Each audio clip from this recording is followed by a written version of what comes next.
Hey, Pudge, what time is it? It's time for the Chubby Guys podcast. Woo! Hey, we're back. Tyler, we're missing one. Down one. Down one. You're Chad tonight, Adam. Down one guy. Yeah, tonight. down one guy. Down one man. That's all right. We'll be able to hold it down. We got it down, don't we? We're good. We're good. We've had a hell of a conversation already. Yeah, cheers. Cheers. Yes, sir. Cheers. Adam Kohlers, ladies and gentlemen, is from the Hills Before the Hustle organization, so we're going to talk about that. And Chad's he's on vacation this week, so he'll be back by the time this airs. But we had a nice run with all three of us for the longest we time. We did, and I knew the spring was going to be tough on Reynolds. I knew, he's got a lot going on in the spring. I'm getting texts from him right now, but he's got a lot going on, so that's why Chad cannot be here. Don't take it personal. There's going to be lots of guys this summer that they're stuck with me. No worries, that's all right. Yeah, but Chad's not much into mountain biking anyway. I talked to him, Tyler. I got to tell you, I was talking to him yesterday, and he was at Pigeon Forge. Just tell me, hey, Chubbies, is your driveway and yard just an absolute mud hole from this spring and winter? Hey, we got just the guy to call. Call Brian Dulaney Excavating at 740-418-6994. He can haul your gravel. He can put in drains. The man can do it all. He's an absolute machine. Give him a call today. Or he was in Gatlinburg. He's like, hey, this ain't my thing. He said, way too much walking, way too much exercise. He said, I like the beach. He said, I can just sit at the beach all day. So he was fired up about Gatlinburg. He was not a fan. That's awesome, man. Yeah. I'm like the exact opposite. Yeah, I hate the beach. Yeah, I get like 1 or 2 days at the beach, and I'm ready to go do something. Me too. Me too. Yeah, we're heading down tomorrow. And we're going to spend the weekend there. We just had too much going on this week. I was going to try to go do some biking down there, but the only place that I saw that had biking, I called them. It was called something Trail Works. Okay. And it was it was closed. They don't have mountain biking anymore. Yeah, so we just got back actually from down around that area. We stayed down in Sevierville. And we actually is it Sevierville or Seaverville or what is that? So I called it Seaverville at first. Some people said it was French and said it was Sevierville, and I've heard people. I kind of like that. Yeah, a little fancy. It's like Claremont. Yeah, it's Claremont. it's like drinking this Busch Light with your pinky up. That's right. Yeah. So, but I've been corrected to Sevierville many a time, so that's kind of where we stuck with it. But we went from there, stayed up in the mountaintop on an Airbnb, and then made the drive over to Wind Rock Bike Park, which is one of the top bike parks on the East Coast. They do like the Southeast Enduro races and everything like that. Okay. So all the pro racers come into that park, but that's over in Oliver Springs. So, how far away is that? I was looking for something like kind of close. Hour and 20 from Sevierville area. Yeah, that's too far. Yeah, it's a family getaway. I'm not getting intense. This is Easter. Yeah, I'll go out there and die. Yeah, Wind Rock's pretty intense anyway. Is it? Oh yeah. So I'll just stay away. Is what you're saying? Yeah, you might be more safe to stay at the house with the kids maybe Good, instead of hitting that one. Maybe hit the local bike park. Yeah, or bike path. Yeah, absolutely. So we just met tonight. Yep. Today. 100%. And so you're friends with one of our sponsors, AP Prep, Jason Prater. You said you known him a while. Yep. And so I started kind of following you. I guess probably on Instagram. Probably Instagram, Facebook. maybe Facebook. Yeah. Yep. And saw, you've probably heard I've been bitten by the mountain bike bug here recently. I'm one of those guys. I'm quick in, quick out, maybe, but I've always liked biking. Yeah. But I'm back in it. There you go. Okay. Very cool. Yeah. So anyway, I was like, oh yes, there's a guy who's mountain bike stuff. So I was liking every page that came across my feed there for a while. And then I noticed that I kind of started watching, and I realized you're from Chillicothe. Yep. And you started off. So tell me about, you started off this Hills Before the Hustle. So give me the whole rundown of it, man. Yeah, absolutely, man. So just like yourself, I started riding only about 4 years ago. So it hasn't been a real long period of time, but got into mountain biking, got bit by the bug as well. From that point forward, I've been riding for about 3+ days a week. Believe it or not, I started in the dead of winter, so wasn't the most opportune time to get it done. And I got a funny story for you, actually, on the way I bought my bike and gear here in a second. But from there we'd get to the trails in the morning. I work in the professional environment, sales manager for Norse Toyota. I've been in sales down there for about 10 years. You told me that you were the one that sold Eddie his vet. Yeah. How many mirrors did you have to give him? whatever he bought that. Did it come with X amount of mirrors? Yeah, it came with an extra 2 for the trunk. Yeah, Man. the only reason he likes that vet's because he can see himself in all that fiberglass there. That's awesome. No. I haven't seen him out in that vet. So you sold him that and what, the Jeep or the truck the other day? No, he got the Jeep elsewhere, but his some of his family's done business with me along the lines as well. So, but it's been interesting, man. So back in 19, like I said, we get to the trailheads about 7:30 in the morning. It started in 2019. Yeah. So we get out there early in the morning, man, before work and put it in. So you're showing up with your bikes at Great Seal Park. Yep. Which, I think, still this day, I've rode some places, and I just got back off this trip out west last summer, and I was kind of starting to dabble into the biking last summer, so I was hot on the bug, back then, and I was looking around. That's kind of what sent me into the bug, really, was I went out to like Red Rocks and cool. out on the other side of Denver, and I was just seeing all this activity, and the bikes were for real, and I got to looking at these different bikes now. Well, then I left Colorado, and I'm coming back to Ohio, and I realized that, Great Seal is not that far. Like, Great Seal is a pretty nice place to go. I mean, and as far as it's the nicest thing, once you leave here and you go west, there's really no hills. Yeah, it's pretty flat. We're blessed by having this range that sits right here. So we're a little biased as well. We believe that Great Seal is some of the best single track in the state. Is it? Yeah, man. I mean, for what I've ridden, there's some really nice spots up north. There's a place called Horns Hill that's located in Akron, Ohio. I was going to do that race last weekend. I just couldn't bring myself to do it. Yeah, you were going to do it in the expert division, huh? No, I was going to do. They had like an amateur or whatever. Yeah, novice. Yeah. Yeah, and I called Jubal, and I was like, "Should I do this?" He goes, "Yeah, I got to do it." That's awesome, man. Would I got killed? No, probably not. I mean, it depends on what division you would have been in. So if you would have been in the novice division, you would have rode some of the backside. I'm going to show up all fat like this. You know what division I'm going to be in. They're going to put me down there with the grandparents. Yeah, that's awesome. That's where I want to be. Yeah, no, that place is actually became kind of like a second home for us, to be honest with you. So Great Seal is more like a single track. Okay. Okay. Really, really good trails that are out there. I think that Great Seal kind of dangerous. It's definitely a little dangerous. If you haven't been on a bicycle in a while, I wouldn't recommend it unless you're going out with somebody that's been riding. But as far as how steep is Great Seal like compared to like that Horn Hill? Horns Hill is about the same elevation level as Mount Ives, Mount Logan. Everything's about 1,000 feet, 1,100 feet, give or take, depending on where you're going to descend from. The difference is the way in which the trails are designed. So at Great Seal, you got the single track. At Horns Hill, there's a lot of jump lines. So if you want to hit jumps, you want to send it big, things like that, a higher rate of speed because the trails more flowy, more flow trail, more open. It's a really, really cool place to go train and get better at riding the bike. You come back to a place like Great Seal on the single trail and you can just whip it through. Yeah. And it's a completely different game. So Great Seal, I mean, that first hill coming out of the parking lot, I mean, I still can't make it all the way up at the switchback.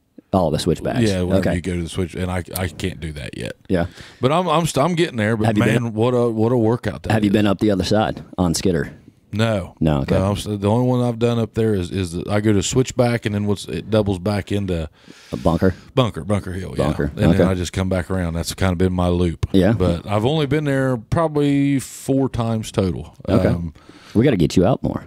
Yeah, I go to Bob Evans some, which Bob Evans is right here. You know, it's like 15 miles away probably. The trails or the restaurant?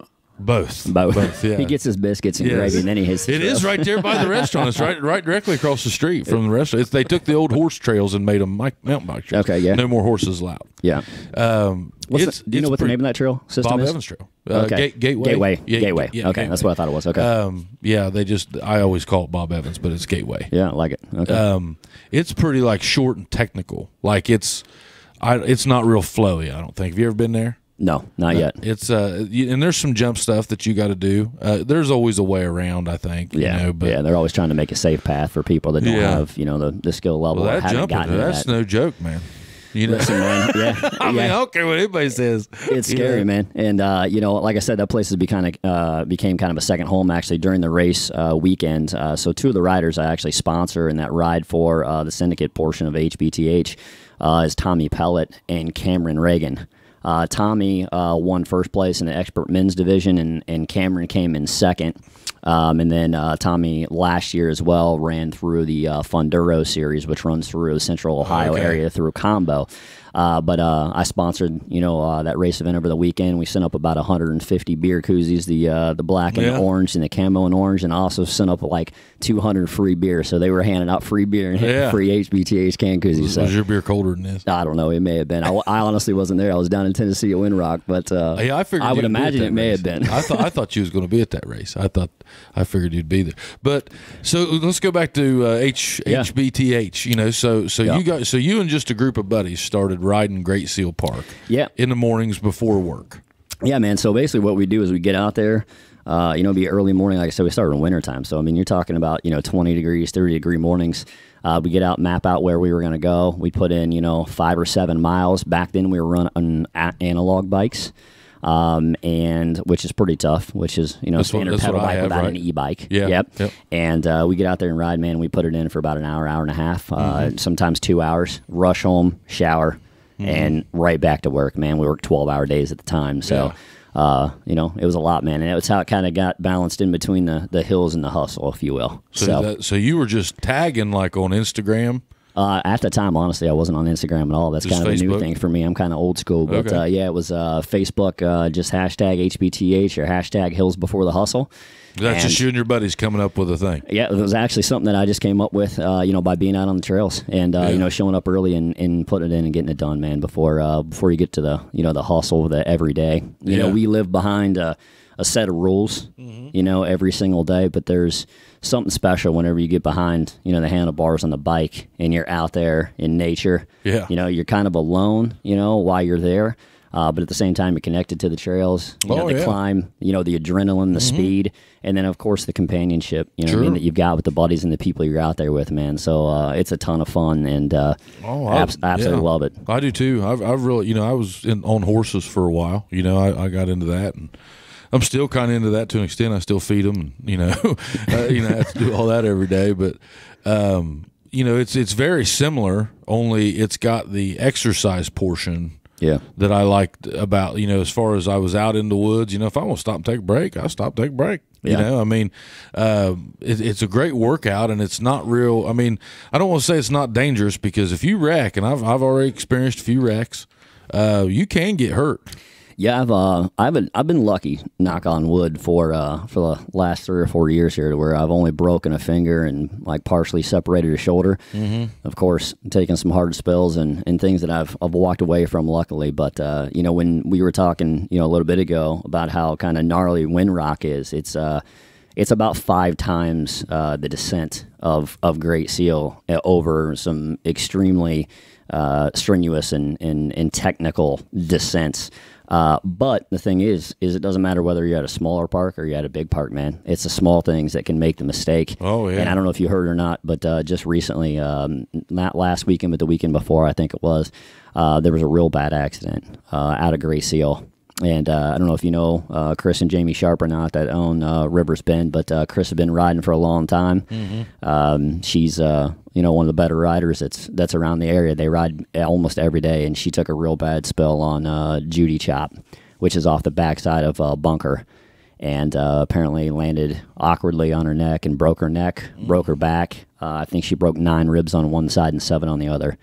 So she's been going through it. I think she's had a few surgeries and some rods put in her back and things like that. So it's definitely not for the faint of heart. But well, it's how much you want to push it. It's exactly how far you want to put it. But here's the deal: it's the way I've always been. If you're not out doing something, you're not experiencing anything. So you can either be on the couch or you can be out there. So. Even if it was hiking, I mean, just the trail systems in general that we have to offer down here is just incredible. I think I'm in the woods a lot, and this area here is just it's something that I think we underappreciate, because like I said, I didn't notice this until I was 40 years old and I went out west. You get west of here, it's boring. Yeah, I mean, it's flat. And there's a lot of people too, even with inside of, this local, community and our surrounding areas, regionally, that have no idea that it even exists. They go, oh, there's mountain biking trails. And you're like, oh, yeah, it's some of the best in the state. And they go, really? And they're not aware of it. But, COVID, I think, kind of sparked a lot of interest in being out, kind of going back to the old school, right? Get out of the house, go do something, do it with the family. Like you said, take a walk, take the dog, hike, bike, canoe, whatever it may be. Outdoor activities went through the roof of COVID, It exploded. So, every bike park in the nation exploded. And obviously, the surrounding areas or whatnot with Great Seal, there were people that had never been on a bike that started to pick it up. A lot of friends and people that they knew that rode, and they were looking for something else to fulfill some enjoyment and time. Started getting on bikes and getting out there, and they go, holy cow, this is a whole different level. Like, I had no idea. So it's really cool to see how much it's grown in the last just couple of years alone. So it has, and these bikes are just incredible. Like Jubal let me ride his e-bike one time. And I've been ruined ever Spoils since. you, man. Then I think of how I have to paddle my fat ass up that hill. You said paddle. or pedal. Yeah, it's paddle. Yeah, pedal my fat ass up that hill. That's awesome. And man, that just, I don't know. I got to get me an e-bike. Oh man, I'll tell you. So going back to a few minutes ago, I said I'd tell you a kind of funny story. So kind of how I got into biking is a buddy of mine was like, hey man, you need to buy a bike. You need to buy a bike. It'd be really cool if you came out and you rode. And I'm like, I don't know. So I'm the kind of guy that over researches the shit out of everything, right? So I research, the bike, types of bike brands, helmets, gloves, goggles, the whole nine, right? Full tilt boogie. And I was probably 30 days into this thing and got absolutely hammered one night, okay? Hammered drunk. And I woke up the next morning and I was like, you know what? I'm going to buy the bike. I'm just going to pull the trigger. It's time to go. I'm ready to get it out there. And I'm going to buy my gear. And I logged into my phone, and I already bought the fucking bike and the gear and everything. I didn't even know I did it, man. So how many thousands was it? 7. 7 G's, yeah. That's what I think that's the sticker shock with a lot of guys is how expensive. Yeah, I think it took me being hammered to spend $7,000 on some biking. I haven't spent that much. I haven't spent that much on it. I thought I was doing good with the daggone $500 bike. Yeah, and that's it's expanded from there because I have the analog still, but I also have an e-bike. That I ride. But I what ride kind of e-bike are you riding? So I ride what they call an Orbea Rise. Okay. A little bit different technology than with what you were talking about with like Jubal's e-bike. Basically, the pedal assist, like with Jubal's bike, is no matter what you're doing, the assist is basically the same. On the Orbea, it's about 10 pounds lighter, which is nice because it's more flickable, and obviously, you got more control of the bike. In my opinion, for me, I'm kind of a small guy. And then it's got what they call rider synergy technology in it. So basically, what that does is whatever the rider input is what the rider is getting back from the actual motor. So it's real nice. So you can actually control the climbs and, the speed and the newton meters that's inside of it. So it sounds like you're saying that if you go slower, it goes slower. That is correct, which means that there is more work that's involved. But to your point earlier, you get the workout in still, and whatnot. But when you're in the flat sections, you can make stuff way more fun. Oh, yeah. Whereas you start to get exhausted from the climbs, you get to the fun stuff, and then you're... Where the other one would almost be in a freewheel at that point. Yeah, it is. Yeah. It's 100% freewheel, and the speed increases at that point. So the thing is all... Where if you're putting in a hard, you're in, ninth gear cranking along. Rocking and rolling, dude. Yeah. Yeah. Yeah, I see your point now. Yep. So it spoils you. Oh, yeah, I'm sure. Anything would spoil. After now, I saw the guy that I bought my bike off of earlier today. Shout out Tony Thorne, he's probably watching. I said, that bike's going to get me through this year. And then I said, I've seen enough of them now. I'm going to have to get another one because, man, Tyler, have you got into them, these full suspension bikes? Have you ever looked at them, just priced them? Mm-mm. It's unbelievable. Yeah, I mean, I had a sticker shock same way. I mean, but they're so nice. Oh, it's unreal. I mean, you look at coils from air shocks, and I mean, you start looking at $1,200 and $1,300 for a rear coil. Yeah. Front suspension or forks. You know what I mean, or $1,000 to $1,200. Well, so wheels are. And a lot of guys are thinking, they're thinking of back whenever we were young riding a bike. Yeah. Okay, and then they would just have to get on a new one, and it's no different than getting in the top of the line car back then versus the top of the line car right now. Yeah, you sure. know, it's the technology has just went up with these bikes. Just I had a Giant that I bought back in like 2008, somewhere around there. Whenever somewhere in that area, and I had it and really thought I had a nice bike. You know, I'd went out and got me a Giant. Yeah. You know, and boy, it took me about one trip in the woods to realize that wasn't it. You know, and I thought if this is what it is, I can't do it. Yeah, exactly. You know, yeah, there's no. It's that big a difference. yeah, you know. Yeah, it's incredible. Yeah, it's amazing how technologies came along, man, and made everything just so much better. But yeah, to back in the '08 time frame, yeah, that's kind of how I was when I first got on the bike. Yeah. You know, I was fit in a different way. I used to hit the gym and work out like 5 to 6 days a week, but I was, you know, more weight driven and, you know, building muscle, but not cardio driven. And I remember when I got on the bike, I rode up the switchbacks. Yeah. And I went around about 3/4 of the way from Bunker Hill, man. I was off the bike dry heaping. I was like, oh my God, Yeah. what have I got myself into? You know what I mean? Ain't no shame in my game, son. I'll get off right there. I'll walk it. I'll walk it out. Yeah, I'll walk it out. Yeah, they do a big deal to me.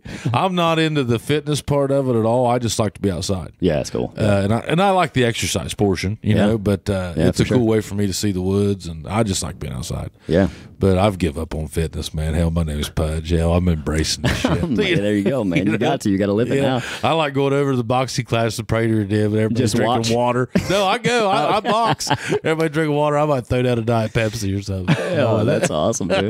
Yeah, that workout's intense too. Yeah, that No workout's doubt. intense. Yeah, and I mean, you know, that was kind of what fired up the biking. You know, I saw Prater and those guys was doing it again, or they was starting to do it. Yeah, And I didn't know much about it living here. You don't realize that, you know, Great Seal is what it is, you know, and it's probably intimidating. But the thing you just got to do is just go. Yeah. And see what it is, and then, you know, see if it's something you want to get into.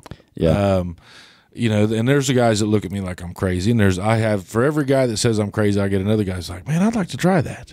You know, I didn't like jogging. You know, and if I don't exercise in some way, I just blow up to the point of just, it's ungodly. Like, you know, can't sleep. Just So, you know, the bike, I get a lot of guys that want to do it, you know, for the exercise. It's very similar for me as well. I mean, I hate to run. Yeah, so for me, boring. it's like that is my exercise. So I'll still go to the gym, work out, you know, and keep the fitness on that portion of it. But the majority of it comes from the bike. Well, now I'm working out so I can bike. Yeah. You know, it's like, okay, is this good for my biking? You know, because I really enjoy it, man. It's nice to get out in the woods and just, especially like in the fall before all the leaves fall. Yeah. You know, because I don't like it after the leaves fall. Before it gets real dangerous. Yeah, those leaves on the ground, man. You get some wet leaves, man. You can get real slick real fast. And you just can't see what's in front of you, and I don't know.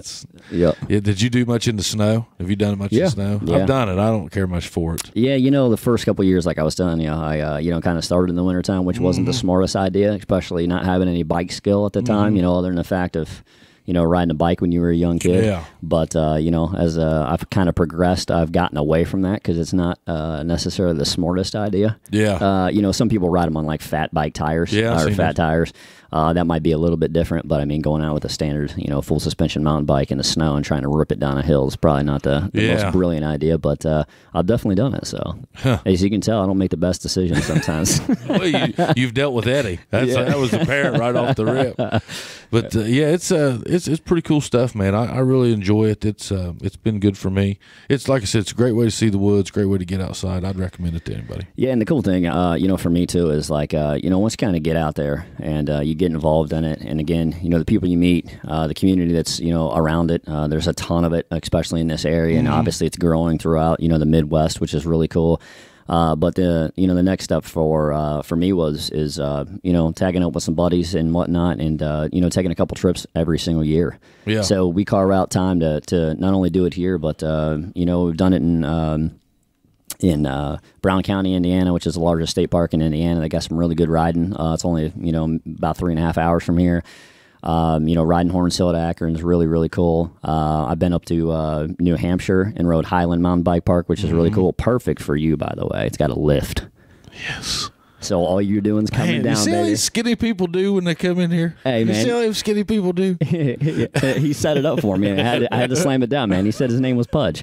No, it's got a lift though, man. It's really cool because then at that point you can enjoy the park all day. You know what I mean? That's what I'm looking for. You send it downhill and have a lot of good time. There's trails that are beginner, intermediate, hard expert, so forth and so on. One thing you got to realize, it's okay to get off and walk. Oh yeah, for sure. If you're there for the exercise and just kind of enjoy your day, I mean, hell, don't be scared of it. Just jump off there. Yeah, don't do anything that is out of your skill level either, because you're bound and damn determined to get hurt. Oh so. Yeah. But no, I was gonna say I've been down to Bentonville, Arkansas, which is a real popular place, which is basically the Waltons, owned by Walmart, so that's where they're from. Everything in the freaking town is Walmart, Sam's Club, Sam's Furniture, Walmart to go. There ain't nothing else there but that. They own the town. But and then again, like I said, I just got back from Tennessee, man. So it's given the broad spectrum to get back out on the road and see other parts of the country and enjoy the culture and the people around and things like that. Get to know, learn your your craft a little bit. Yep. So cool.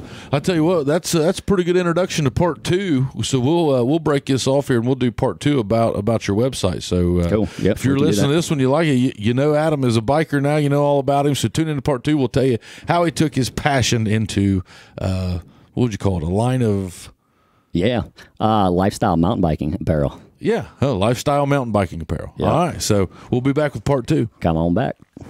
All right, we're back with part 2. You got them headphones on now? Yeah, we're ready to rock and roll. Well, hell, we just discovered all kinds of stuff. So, so for those listening, if any of my old buddies are listening, so this guy was in, what was the band? So years and years ago, it was called Abject Fear, but it moved into Woe of Tyrants. So we were signed to Metal Blade Records, played music professionally for 6.5 years. And so, number one, we're both musicians, or you are. I'm not. I'm just a guy.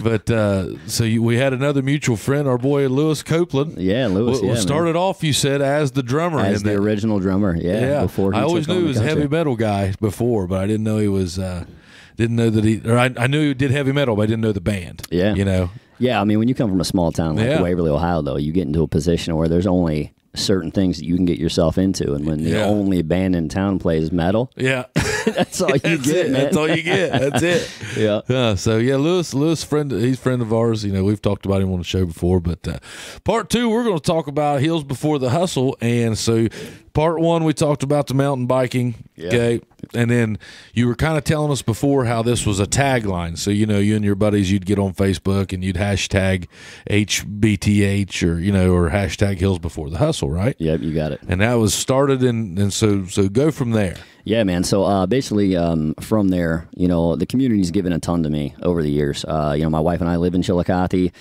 We have for the past 10 years, been married 10 years, and like I was speaking of earlier, I run Toyota. Prior to that, I was running Nissan, and prior to that, I was in sales in Honda. So the relationships that I've been able to build, the parents, the kids, things like that. I started sponsoring and doing everything underneath of Kohler of Norse. So everything, my marketing, billboards, this, that, whatever, giving back to the community, the $150, I ran free shirts, free water bottles, can koozies, all this type of stuff. So I've always been involved in the community and figuring out kind of a way to give back. So, taking the hashtag HBTH or the Hills Before the Hustle into the brands, I made like a one-off shirt a couple years ago for me and a buddy of mine, and made it with the HBTH logo on it. It wasn't this one. From there I was like, it'd be really cool to be able to create something that I could, bring the community around. There's a lot of bikers out there. There's some division a little bit within inside of the area as well. But to try to tag and kind of tie everything together is, the common understanding of what direction we're going, because a portion of the profits are donated back to the trails and to the younger generation of, kids, to get them on bikes and to, provide them with gear. Some kids obviously are out there that, can't do it. Yep. Last year was the first year of the NICA, which is the National Interscholastic Cycling Association team that became at Unioda, which you might be familiar with.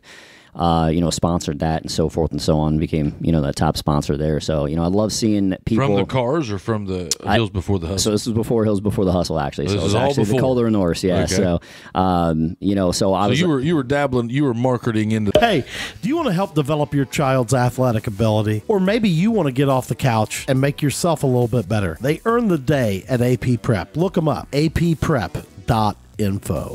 Hey guys, on behalf of the Chubbies, huge thanks to Geiger Brothers Construction. Give them a call at 740-286-0800. They've been great community supporters, and they are a friend of the Chubby program, so thank you, Geiger Brothers Construction. That kind of niche marketing for your car business anyway. Yeah, I've been doing it. Yeah, I've been doing it my whole career. That's what you do. Yeah, you know? Been doing it my whole career. Yeah, so then you've done it. You've already been in the market. You're there. Yep. Met a lot of people along the way, and at that point in time, I said, it's time to provide something that I have a passion for, something that I can get around, something I can create, which I like to do, to be part of, and also, again, bring the community around it and give ourselves an opportunity to, provide, again, a portion of those profits back to our local area. So, I've talked to, Ty McBee over at Chillicothe Trails in Miranda. Also, Mike Whaley with Combo, which is Central Ohio Mountain Biking organization. Those guys invited me up. I was part of their board meeting and things like that. Kind of seeing the direction with where everything's going, money distribution, things like that. So, my whole life, what I've been about is understanding that if I can impact other people along the way, I'll be perfectly okay. In my life. And, the biggest fulfillment is that the leadership that I provide to my team with where I'm at, and going all the way back from, when I was in high school, 14, 15 years old, I used to market and promote for like Reprise Records, Warner Brother Records, things like that. So if you was playing music in high school, you was hustling back then in the early 2000s. Yeah, and the cool thing was my parents were real supportive. So the thing is like, hey, listen, I understand you want to go to the shows. If you go to the shows on the weekend, as long as you get to school, or if it was a weekday, you can keep going. If you don't, it stops. But Reprise and Warner Brothers and them, they would send back then what they called swag bags. Yeah. They would send me free posters and shirts and stickers and all this stuff, and I would go to the shows and I would promote for other people. So if you pay attention to my Facebook a lot of times and whatever it may be, you'll see me promoting everyone else's business and things like that. Yeah. So I always just look at it as a connection standpoint that if there's a way that I can make more people aware of someone else and at the same time continuing to build my presence with everybody within the community. That's what it's about. So then you started. So tell me about Hills Before the Hustles. Yep. So, again, with the brand, we've created the website, or now everything's up and running. We got shirts, hoodies, stickers, you name it, accessories, coffee mugs, so forth and so on with HBTH. Some of them are stripped with just the white. Some are, with the original. Yeah. The back of the ones. Is this the original? Yeah, it is. That's the original logo right there. So, fun. I will say, I've probably worn this 2 or 3 times now. I've washed it. Still fits.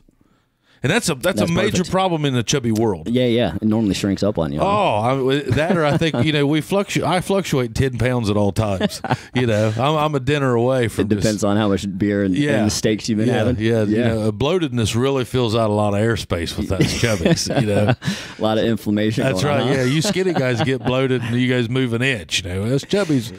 A lot of circumference there we're taking out. That's awesome. But it does. I will say it's stuck. It's tried to trust it, or however you want to say, the test of time. Yeah, stuck in there with you and didn't shrink up. So that's awesome, man. I'm glad you're enjoying it. And is that all you're doing? My God, as a parent of an 8-year-old with a family and moving through life, the best thing I ever did was download the McDonald's app.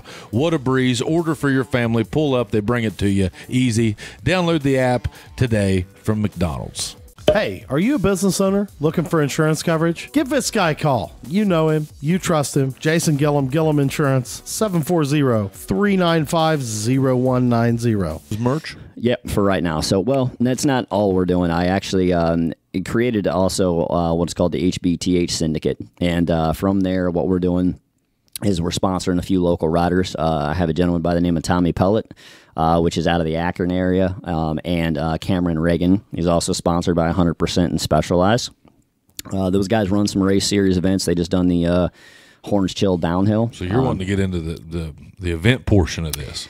Yeah, man, I enjoy it. You know, setting a 10 by 10 tent with the big HBTH logos. You know, bring the merchandise out, have the party. You know what I mean? Have a good time, and you know, spend some weekends with the people that you know, obviously, again, you know, support us, which is a huge portion of it. Without the people that, of course, like yourself, supporting, you know, with where we're at right now, you know, it wouldn't make any difference. So you guys are just as important to what's going on as the brand itself. But yeah, we also have Jubal. Obviously, you know, his son Jubal Jr. Rides for Yeti.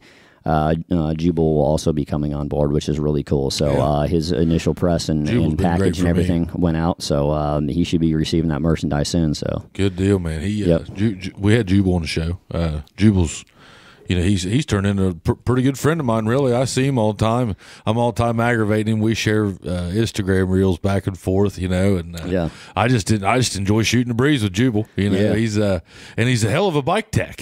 Oh yeah, man. I mean, he's incredible. Oh yeah, he's got my bike completely. It's set up. He can just, you know, he's one of those guys. He looks at you and he's like, you know, he'll take some measurements and just kind of eyeball you down, and then he'll do his thing, and he's got my bike fitting me great, man. Years of expertise, man. He's definitely a professional. But yeah, no, we stop in often. Obviously, you know, as that shop continues to grow with South Valley Cycle or whatnot, we'll be moving into that as well. So we'll actually have physical merchandise with inside the store, which will be really, really cool. So it won't just be online, but it'll be in the storefront as well. How's it been, you know, doing an online, you know, merch store? I mean, because we're getting ready to do it. So yeah, man. What would you say that the key or the good and bad things are? You know, with the direction that you guys are going, man, I think that you're going to find a lot of good in it, which is nice. Yeah, you will. But you know, it's work like everything else. But I mean, if you have a passion for it, it doesn't feel like work. You know, I started that thing from the ground up. I know you were mentioning Tyler built, you know, the storefront that you guys have now. I have no background in any of that, and I literally would get home at 7 o'clock at night from work. I'd pour a double bourbon. I'm gonna tell myself I'd pour a double bourbon at least, and sit at the island inside my kitchen, and I'd fire up the computer, and I just started watching YouTube videos, researching, getting background, so forth and so on. Once I selected the format in which that I was going to go with, I basically just learned it, read, watched the videos, so forth and so on, and built everything that you see currently from the ground up. So it took me about 2.5 months or so of you know, 7 to midnight. Where he can do that in a weekend. Yeah, man. I should have known who you were, man, before this. I mean, he literally built ours in a night or a weekend. Yeah. And it's the same platform at that time, the one I've seen. Yeah. But I was because I would have never been able to do that. I don't have the mental patience or probably capacity to learn that type of work. I mean, you had to basically learn how to engineer a website. Yeah, I mean, it's a little easier nowadays. I mean, obviously, you know, years ago, everything was strictly programs. Coding and things like that, you know, so there's definitely, you know, formats in which that you can use, but at the same time, I mean, you're looking for, you know, a spot to retail, right? So, I mean, when you click on it, it's got to be able to catch the eye. You got to look at it. The merchandise has to look good. You know, I saw a couple of your guys' things that I might have to buy. I don't know if I'm going to buy a swimsuit, but well, you know, I'm not going to tell the whole story yet, but you'll see it soon. But you got to look at you got to look at how to build. Number one, your merchandise. What kind of quality of stuff you're going to do? Yeah. Okay. Number two, you got to look at the price. So you're doing everything. Yep. And you know, so how's that been? I mean, we were talking earlier. I think it's a lot of the successes with things like this. You know, we've kind of determined is staying in the game. Yeah, you know, Tyler and Chad and I, we talk a lot about just, you know, hey, one good thing that we've had going for us, you know, with this podcast is we've stayed in the game. Yeah, you know, and we have fun. It's turned into kind of therapy for all three of us, you know, and you know, but you know, we're just seeing where all it goes. But staying in a game is a big thing, and things like that help push you out of the game because, you know, you're like, okay, well, is this all it's going to be? What do I got to do next? You know, and everybody's always asking, you know, what's your plan? And it's like, well, what isn't? You know, it's just it's all coming at you, and just take it. Yeah, you know, in the professional, you know, world, obviously, and you do the same with the insurance. It's always been one of those questions: is it the goal or is it the journey? Right? Yeah. What's more important? And for me, it's absolutely the journey. So, you know, obviously you got to have goals in mind. You got to be able to work backwards from those goals. So then that way you've got, you know, a target and a guidepost with where you're going. But at the same time, if you're not enjoying it along the way, once you get to that goal, you're done. You Yeah. know, you're not getting to the next goal or resetting and continuing to move forward and say, what's next? What am I doing now? You know what I mean? It's easy to give up. Most people give up. They You know do. what I mean? They do. You got that, you know, that. You got to have a team. You got to have people. Yeah, You know? 100%. If this thing doesn't have Tyler and Chad, this thing doesn't go. Yeah. You know. Yep. I mean, it has to have people. Yeah. So does yours, I'm sure. you know? Yeah, and we were talking about that kind of a little bit before the podcast. It's one of those things that if the people again aren't supporting it, if it's not cool, if other people aren't listening, if they're not sharing it, right, Yep. it doesn't go anywhere. So the thing is, the support and the fans and the people, the clients, Yep. whoever it may be, the listeners, they're vitally important to the brand. You know, Yeah. and without them, you're nothing. You know what I Yeah. mean? So it's one of those like give and take scenarios because you look at it from the situation of.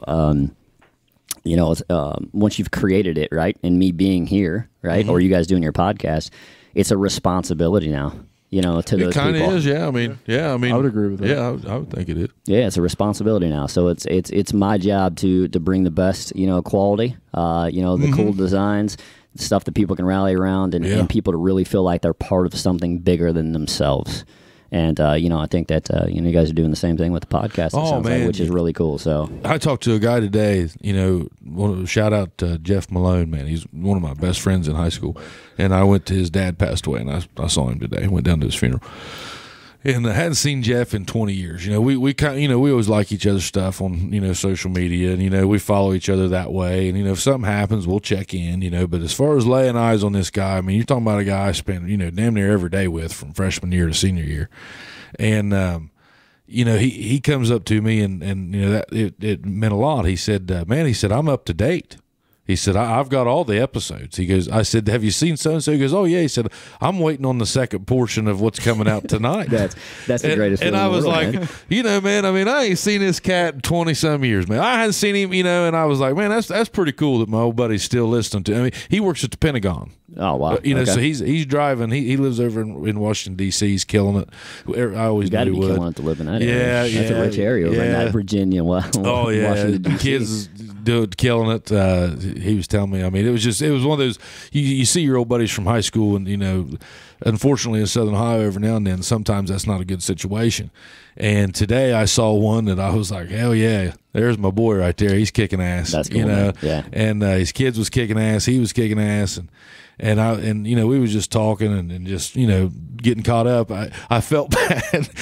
Jeff, if you are listening to this, which I'm sure you're going to, I could have been there the entire time of the viewing. He and I were over there just talking, having a great conversation, and finally his mom had to pull us away. And I said, Jeff, I got to take off. But yeah, so it was just one of those. It was a good situation, and that meant a lot whenever he said, you know, hey, I'm caught up. I listened to all of them. And you know, there's a ton of our fans, you know, and a lot of them's been guests on here, but a lot of them that we know listen to us. And gosh, we're so tickled about that. Like, they don't know what that means. And I'm sure you're seeing that in what you're doing now. You're just seeing where it's like, man, those guys, it's good to know your team, you know? Yeah, it's you know, it's awesome. Just like anything else, man. It's great to know you're loved, you know what I mean? And people support you, and you know, vice versa. But you know, every time someone shares a picture, someone's in a shirt, you know, someone sends it to me.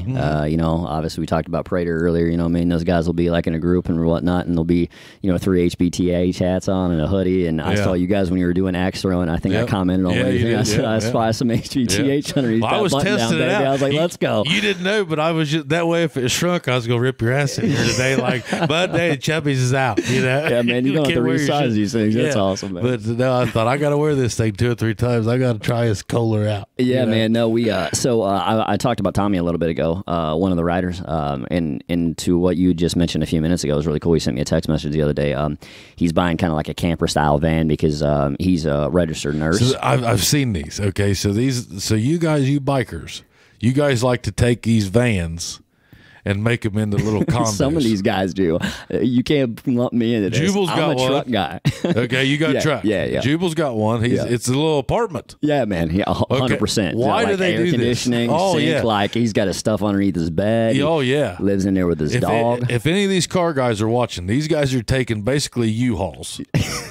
And they are turning these things into mobile houses. Yeah, man. Yeah, they're taking like E250s or Mercedes Sprinters or you know, some of the Transit Connects or Transit Fords and whatnot, and they're converting them into you know, lifts, off-road tires, beds, you know what I mean, storage, all that type of stuff. Rooftop AC. Oh yeah, everywhere. Like when we were in Windrock this past weekend, there was a good handful of them. So they'll actually have like parts of the section in the back broken out, so they have all their bags, all their clothing, all their closet. Basically a closet, and their bikes go there. And in front of that, they've got living space. Yeah, they got living space. They got refrigerators. They got everything. Man. They do. So they're living a life in a van. Yeah, man. I mean, and they'll have $80,000-$90,000 in one of those sprinters. Easy. And I saw them out west in Yellowstone. I saw them a lot. Yeah. I didn't realize what I just thought Jubal. I was like, well, Jubal likes to do this, okay. And then I didn't realize that was like something that guys did. Yeah, that's like a big Western thing, I think. It wasn't until obviously I got into mountain biking where I didn't notice it either, and then all of a sudden it became one of those things. Like everybody that's kind of either into motocross or mountain biking has one of those. Yeah, it's like you gotta have one. Or why? I don't know. You're just not cool if you don't. I guess. I was thinking to myself, like, couldn't you just get a hotel? That's my philosophy. Like, man, that's awesome. Like, I mean, I like to stay out there and all, but I also like, I like that. You like your space. Continental breakfast is pretty good. I like to get up and be able to stretch out a little bit. You know what I'm saying? So I'm going to knock some stuff over if I'm not careful here. I'm a wing guy. Let's fly out. So website wise, it has been worth it though. The sales are there. So you're saying if you got something that you're not, I don't want to say passionate about, but something that you're wanting to try, it's just a matter of jumping in.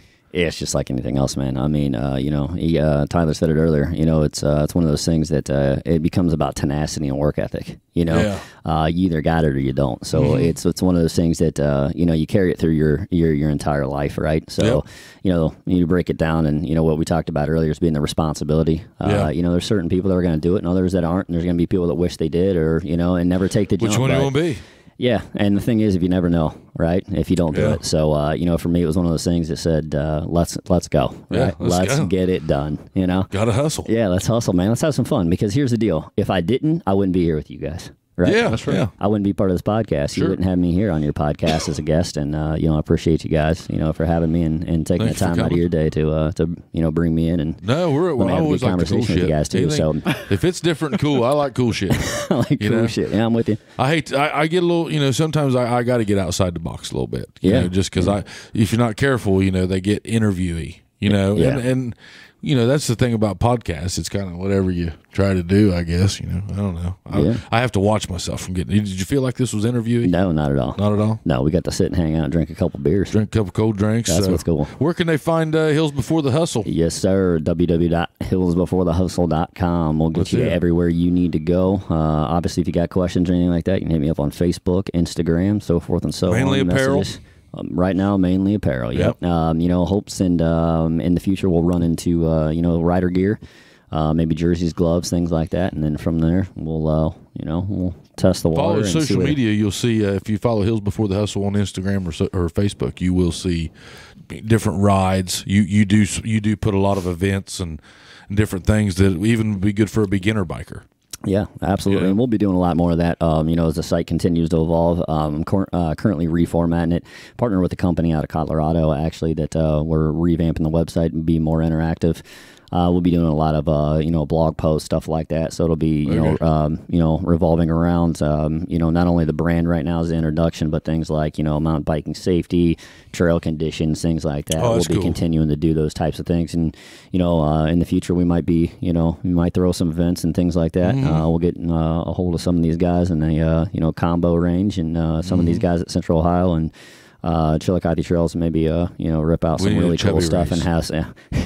We need a chubby race. Man, it's funny you said that. Tortoise and hare type stuff. Yeah, I thought about this earlier. I said to myself, you know what, we might do like a partnership with Hills Before the Hustle and name it the Pudge Race. When they with the Pudge race. I'm in. Who would ever thought I was going to have a race day? Yeah, we'll get some out of shape guys and make them race and see how fast you can get from the top to the bottom. That'd be a good time, man. Some of them fatties can still move. Oh, dude, it's amazing. Hey, that's only if there's a Bob Evans next to it. Hey, listen, when you want to go biking?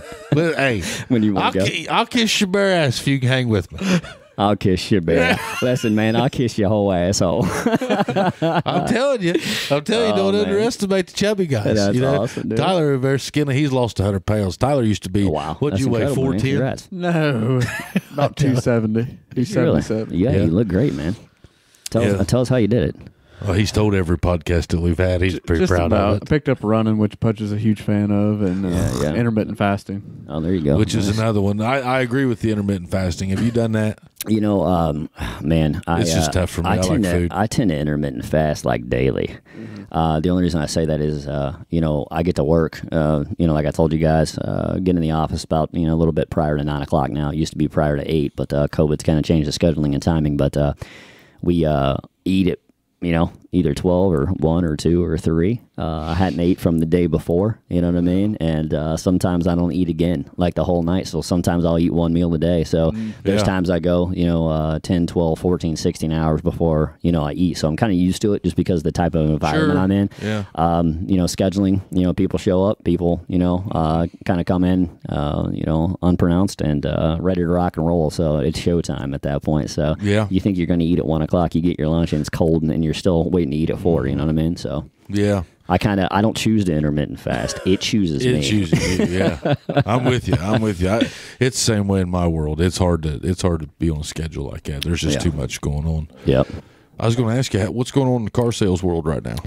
Oh man, that's a loaded question. So because vehicles are outrageous. So 10 years in the business, lots of change, man. We've seen a lot of ups and downs that came in the market. Back in 2012 when inventory was low, coming out of the recession from 2008. Inventories were still tight.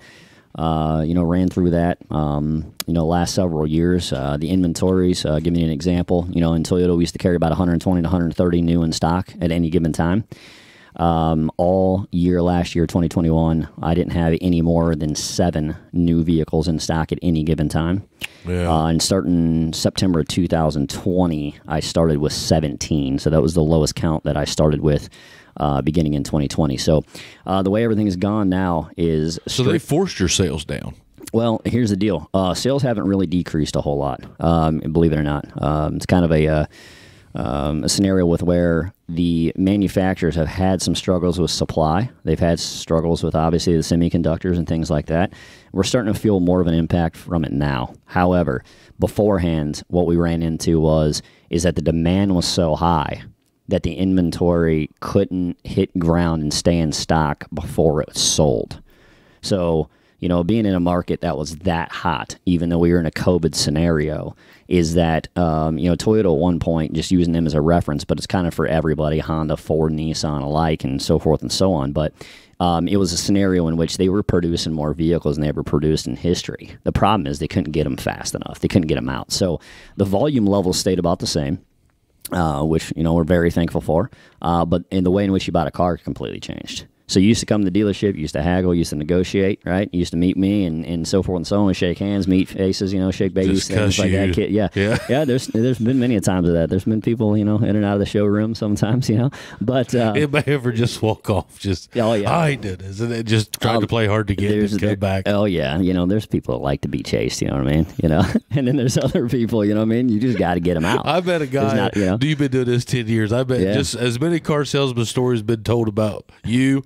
You've got to tell about people at this point. Oh, so it's always the opposite, right? It's like the guys selling the cars are the bad guys. In reality, the customer, man. Jeez. Not to be mean to anybody, because we've got a lot of really, really nice customers and people that have done a ton of business. Was he a prick? Yeah, but the thing is, it's it's tough, man. It's definitely a mutual relationship when you sell. Hey, Chubbies, is your driveway and yard just an absolute mud hole from this spring and winter? Hey, we got just the guy to call. Call Brian Dulaney Excavating at 740-418-6994. He can haul your gravel. He can put in drains. The man can do it all. He's an absolute machine. Give him a call today. A car, you know what I'm saying? So, I bet there's some of those older people that just... Oh, they know. You know what I mean? Yeah. But you can't tell them nothing. Yeah. Where they think they're going to Jew you down a little bit. I'll tell you how I'm going to do it. Yeah. You know what I mean? You're like, okay, let's go. You know what I mean? Yeah. Here we go. And they don't realize you can't. Yeah. Not at this point. So, going back to just a few seconds ago, it's changed in the manner of everything that we have incoming. So I'll give you a scenario right now. I think I've got 51 cars total that are in what we call allocation and in freight. I only have 1 new car on ground. I've been sold out probably 7 times this year. I haven't had more than 3 cars in stock at any given time. Out of those 51 cars that are inbound, they're all sold already, except for 9. already deposited, negotiated trades, waiting for vehicles to come. Some people have been waiting for 2 and 3 months. Once the truck comes in, those folks get a phone call. Hey, congratulations, your car's arrived. We run it through what we call PDI or pre-delivery inspection. Those folks come pick it up the same day or next day, they're gone. So there's no car left on ground. The next portion of it is that I run an Excel spreadsheet right next to it. And on that Excel spreadsheet, I have 48 deposits on folks that are looking for inventory that they can't find at any dealership that have put their name on a list just to be in line with a deposit with their name on it saying, hey, I want So we X, may never X, get X. caught up in this. It's going to be tight, man. I mean, right now What will get us caught up out of this? I don't know if they necessarily want it caught up, to be honest with you, at this point. You know, when you go from a position... Increase in Tesla. Yeah, you know, electric vehicles are going to be a big push, you know what I mean, for the future. You know, these manufacturers obviously are seeing a profitability as far as the lines increase. They're not offering as much manufacturer incentive cash. You know, there's a lot that's going on the backside, too, on the financial stuff that's changed. But, you know, from that standpoint, I don't know if they ever want to get the levels, you know, back to where they were. They want to get it back to some normalcy, but... it's been tough, man. I mean, the only thing that's going to slow it down, obviously, is the demand, and that's going to take a market, you know, slowdown, which, you know, we may see here in the next few months. Well, demand would have to be shrinking on that to an extent. I mean, what can't you do from your living room anymore? Test drive a car. Well, you know, other than that, but a lot of people are just, you know, you mean in general? In general, I mean, you know, even in downtown, you know, rural Ohio, you know, the idea is that, you know, you can walk everywhere. You know, do you really need a car? You know, and I could see that increasing over time a little bit. I'm not enough to for every one person that's doing that, somebody's needing a car. Yeah, you know, the other side of that too is that. You know, as we've continued to move down the line, we've also seen a regression, in my opinion, anyways, in you know, customer satisfaction. And I don't know if you guys see it or not, but you go to a restaurant, you go to a dealership, you go anywhere, and a lot of times the amount of talent that you find within inside of these places, you typically don't get taken care of all that well, right? So the thing is what do? You go, okay, well, I don't want to go there anymore. How can I find it online? So what do? Everybody gravitates back to, oh, okay, I can buy it from here, I can buy it from there, whatever. I don't want to go mess with anybody at, Sure. Here's what I'll give for it. That's my payment. Send it. Yeah, I don't want to mess with, you know, Big Sandy's or, you know, Best Buy at the time, you know, H.H. Gregg or, you know, go to this restaurant or do this or that. You go to the places you frequent because you get good service, right? Yeah. Same thing with the car business. And the more bad exposure that happens with less talent, the more people that go, hey, how can I buy this thing or do the majority of it from the comfort of my couch and not go waste my time and deal with some, you know, that don't know what they're doing. So it's definitely changing, that's for sure. Tyler would be the worst customer. I bet you're a haggler. Hey, listen, I know Tyler's a haggler. Listen, when I bought my car, we were at the dealership for 12 hours before I left. Are you serious? 12 hours. You should be ashamed of yourself. 12 hours. Should be ashamed of yourself. You should be ashamed. Sir, he's still cutting his grass too. Yeah, well, sir, I'm going to need you to clock in. All right. You shouldn't spend that much time in that area, right? Hey, there. you know what? You know that's what? Waste of life. You know what it was all over? What? A full tank of gas before I left. Are you serious, Tyler Gillum? That's right. Oh man, he's that guy. I knew he would be. So here's the deal, man. Anything in the future, he's got the cheapest insurance in Ohio. Yeah, I'm sure he does. He knows somebody that knows somebody, you know. But yeah, you come to me, man. In the future, we'll make sure we get you not only a cleanup but a full tank of gas. How's that? Oh, he'll hold you to it. You've got it. Hey, you got him right there. You got him. He's there. Yeah. Man, well, I was just wondering. I mean, there seems to be trucks are just. I was thinking about that today. I thought, man, I'm due for a new truck. Yeah. So here's the thing. So real quick, I'll kind of give you a little bit of a laydown on kind of how things are. So pre-owned market's still insanely high. So if you got a pre-owned car, right, the market's increased about 30%, starting to taper down a little bit. So we're seeing things reduce a little, but.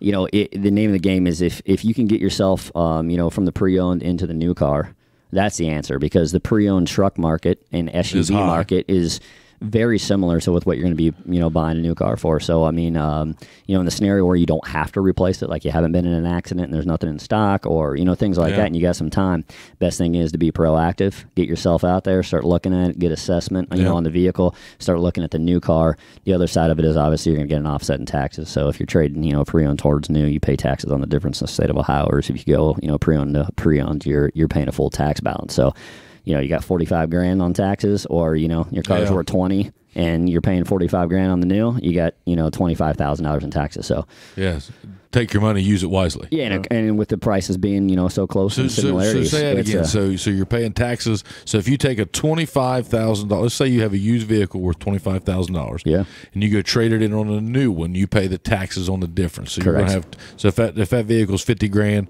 you're going to pay $25,000 tax. That is correct. Where if you go pay that tax on a used one and you trade used to used and it's a $25,000 vehicle, you pay it on 50. You pay it on the total. Yep. You pay it on the total. Yep.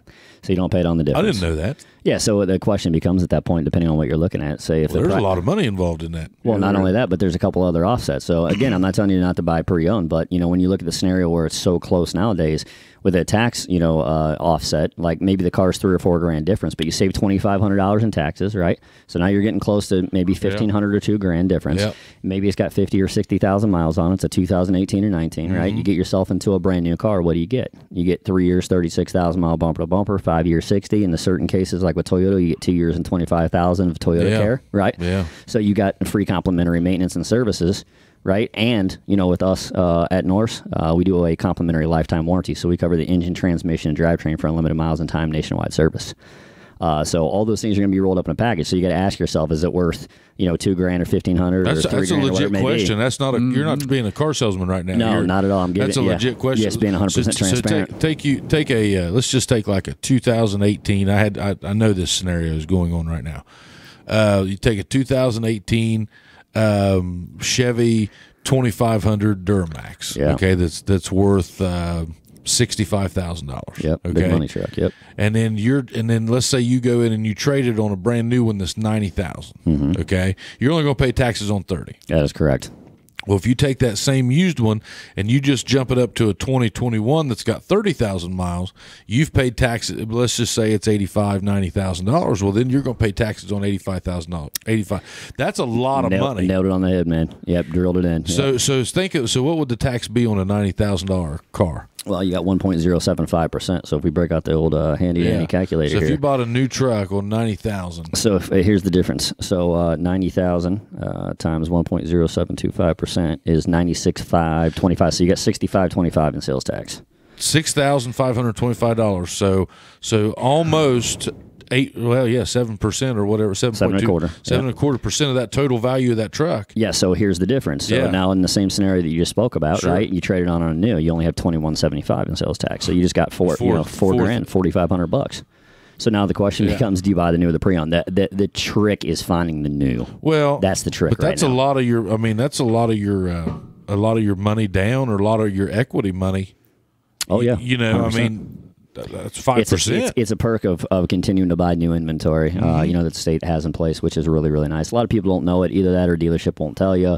Again, this goes back to the customer service portion of everything. Learn how to read an invoice if I'm a customer. Yeah. It'll tell you. Yep. That invoice will tell you. Huh. Yeah, well, go see. I was just wondering what was going on in the car market because I know that's a hot topic right now, man. That's hot, and man, just car stuff is just crazy right now. Yeah, you got it. I mean, and in this type of market too, it helps tremendously to know people, with inside the industry, just like anything else, because you're going to be able to get a straight shot and understanding of the direction and which way to go and what's going to best fit for you. The scenario we just spoke about might not be the best fit for somebody else, depending on the scenario.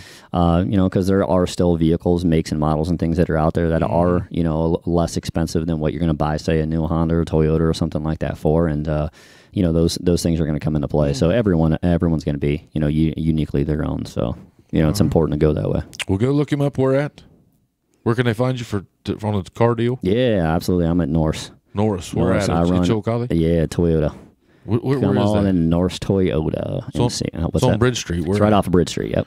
Is that the one right beside Coles? It is. Okay, so that's where you're at. Yep. All right. Yep, as soon as you come through the arch, second building on the right. All right, so go look him up. Yep. Check out part 1 and part 2. So we'll do 3 of them. Anything else we need to tell them, Tyler? We'll tag all of his links in the description. Tag all of his links. Go if you want some new apparel. Go to hillsbeforethehustle.com. So that's right. That's all I got. Let's Thank go. you, sir. Yes, absolutely. Thanks for coming. Thanks, Cheers. guys. Appreciate you. Thanks so much.